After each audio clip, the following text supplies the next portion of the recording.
bahagya na pong humina ang northeast monsoon o yung amihan. Ngunit patuloy pa rin po ito makakaapekto sa malaking bahagi po ng northern Luzon at ilang bahagi po ng central Luzon, kabilang na po dyan ang Metro Manila. Ayon po sa Pag-asa, asahan po ang maulap na kalangitan ng may mga mahinang mga pag-ulan sa bahagi po ng Cagayan Valley, Apayao, Kalinga, Mountain Province at Ibugao. Bahagyang maulap naman ang kalangitan sa bahagi po ng Metro Manila, ngunit may mga posibilidad pa rin po ng mga mahinang mga pag-ulan.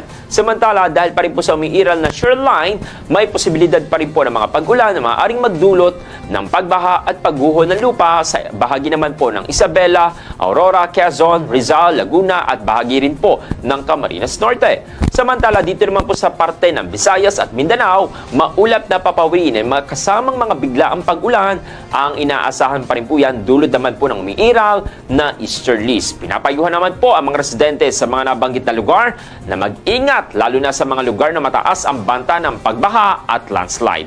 Patuloy pa rin po tayo na mag-monitor sa mga abiso ng Pag-asa para sa pinakabagong lagay ng panahon.